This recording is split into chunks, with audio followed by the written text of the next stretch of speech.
নমস্কার, আমি ডাক্তার বিপ্লব কুণ্ডু আপনাদেরকে স্বাগত জানাচ্ছি আমার চ্যানেল দৈনন্দিন জীবনে হোমিওপ্যাথির আর একটা সম্পূর্ণ নতুন এবং খুবই গুরুত্বপূর্ণ ভিডিওতে।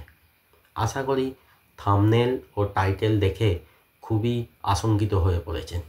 ভিডিওটা একটুও স্কিপ না করে দেখতে থাকুন, তাহলে দেখবেন আশঙ্কার বিশেষ কোনো কারণ নেই। আর ভিডিওটা যদি ভালো লাগে তাহলে লাইক, শেয়ার এবং কমেন্ট করবেন। আর চ্যানেলে যারা নতুন বা যারা এখনও সাবস্ক্রাইব করেননি তারা অবশ্যই সাবস্ক্রাইব করুন এবং সাবস্ক্রাইব করার সাথে সাথে পাশের বেল আইকনটি প্রেস করুন, তাহলেই নতুন ভিডিও এলে আপনারা নোটিফিকেশান পেয়ে যাবেন। আলোচনায় আসা যাক। কি এই HMPV?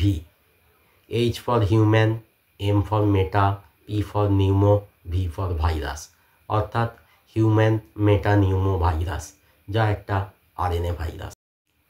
কিভাবে এলো এই HMP ভাইরাস?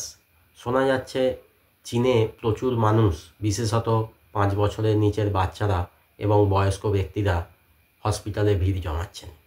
তাহলে অনেকের মধ্যে করোনা ভাইরাসের উৎপত্তি যেমন চায়নাতে হয়েছিল, এরও কি তাই? না, এই HMPV অর্থাৎ HMP ভাইরাস বিংশ শতাব্দীর শেষ ও একবিংশ শতাব্দীর শুরুতেও দেখা গেছে ফ্রান্স, হল্যান্ড এইসব দেশে। এমনকি 2016 সালে ইউএসএতে 3 থেকে 6 মাস বয়সের অনেক বাচ্চারাই আক্রান্ত হয়েছিল এই ভাইরাসে। কারা HMPVতে আক্রান্ত হতে পারেন?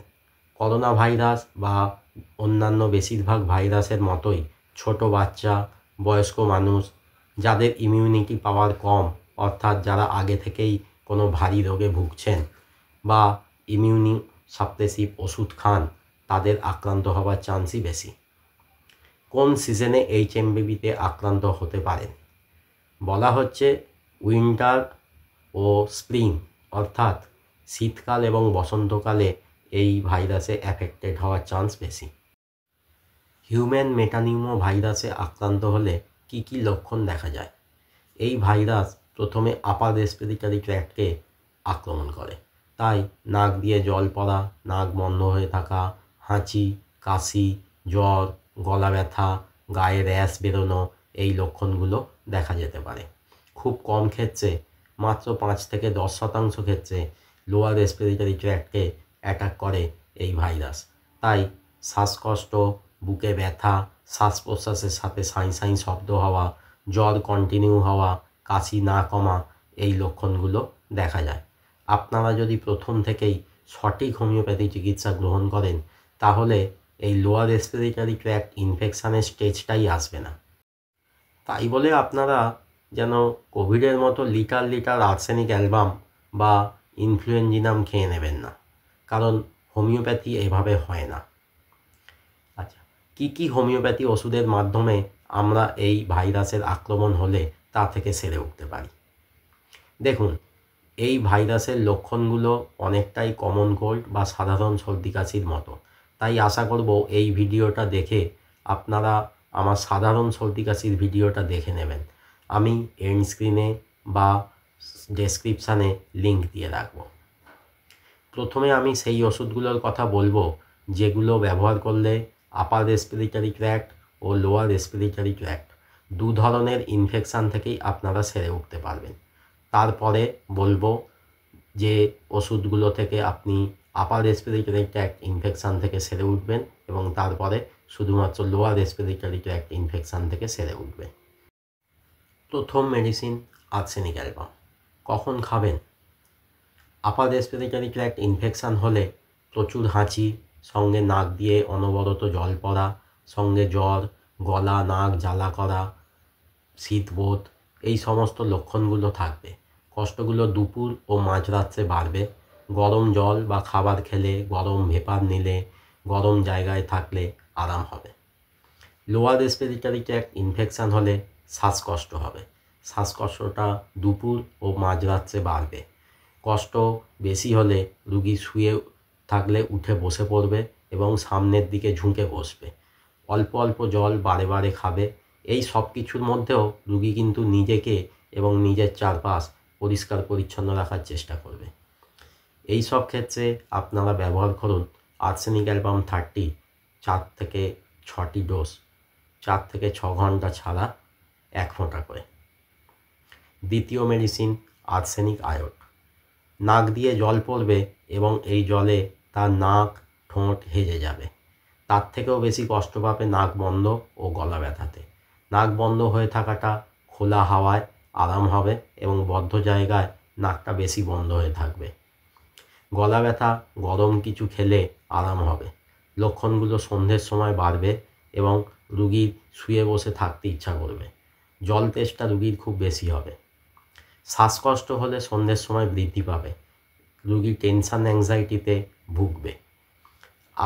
আপনারা এইসব ক্ষেত্রে ব্যবহার করুন আর্সেনিক আয়োড 30 4টি ডোজ, 6 ঘন্টা ছাড়া 1 ফোঁটা করে। তৃতীয় মেডিসিন পালসাটিলা। আর্সেনিক আয়োডের মতোই একই রকম লক্ষণ, একই সময় অর্থাৎ সন্ধে বৃদ্ধি, কিন্তু এক্ষেত্রে নাক থেকে যে জল বেরোবে তা নাক ও ঠোঁটকে ভেজে দেবে না। জল তেষ্টা খুবই কম থাকবে বা জল তেষ্টা একেবারেই থাকবে না।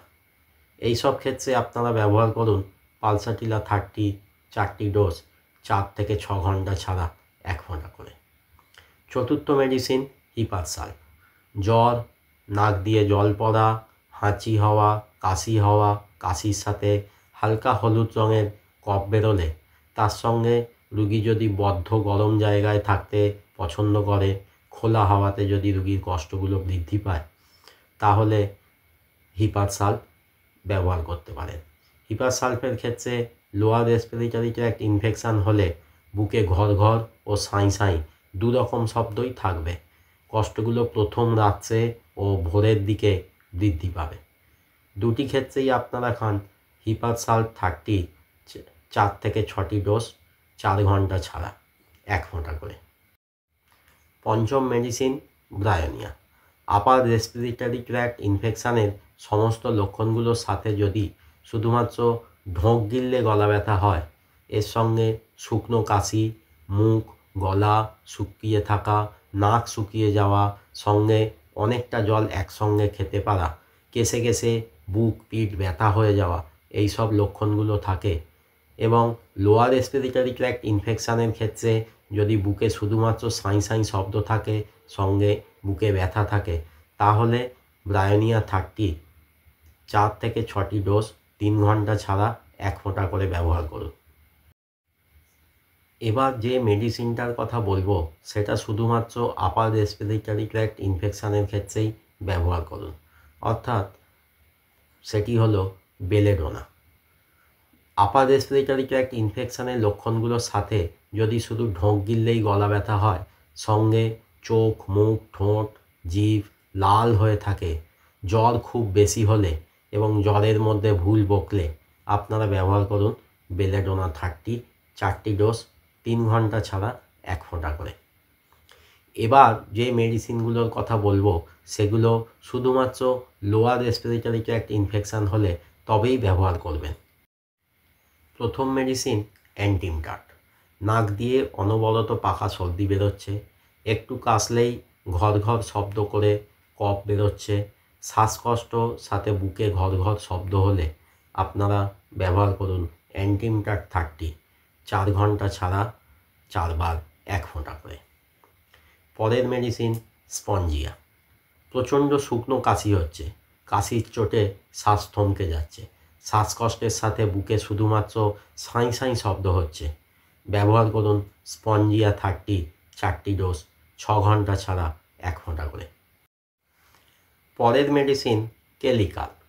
কাশির সাথে দানা সাদা কফ ছিটকে বেরিয়ে আসবে, কাশির সাথে শ্বাসকষ্ট হবে এবং শ্বাসকষ্ট হলে রুগী সামনের দিকে ঝুঁকে বসে শ্বাস নেবার চেষ্টা করবে, সঙ্গে বুকে ও কোমরে অসহ্য ব্যথা থাকবে, কষ্টগুলো খুব ভোরে বৃদ্ধি পাবে। ব্যবহার করুন কেলিকাল 200 4টি ডোজ, 6 ঘন্টা ছাড়া 1 ফোঁটা করে। আরও অনেক মেডিসিনের কথা বলা যেতে পারে। যদি এই ভাইরাস ব্রেকআউট হয় তখন তার কী সিমটমস আমাদের দেশে বা আমাদের পার্শ্ববর্তী অঞ্চলে দেখা যাচ্ছে সেগুলো বুঝে নিয়ে আবার নতুন ভিডিও আমি নিয়ে আসব। আশা করি 2020 সালের মতো এত বড় ডিজাস্টার আর হবে না। এই ভাইরাসে আক্রান্ত হলে কি টেস্ট করাতে হবে? কোয়ান্টিটেটিভ RT-PCR টেস্ট করতে হবে। এই ভাইরাস ছড়িয়ে পড়ে ড্রপলেট বা টাচের মাধ্যমে, ঠিক করোনা ভাইরাসের মতোই। তাই এই ভাইরাসে আক্রান্ত হলে বা যে কোনো সর্দি কাশির ক্ষেত্রে মাস্ক ব্যবহার করুন, বেশি ভিড়ে যাবেন না, বাচ্চাদেরকে স্কুলে পাঠাবেন না, বারবার হাত ধোবেন এবং হাত ধুয়ে খাওয়া দাওয়া করবেন। অযথা ভয় পাবেন না। সমস্ত দেশেরই স্বাস্থ্য দপ্তর বিষয়টির উপর তীক্ষ্ণ নজর রেখেছে, যাতে করে সেই দিনগুলো আর ফিরে না আসে।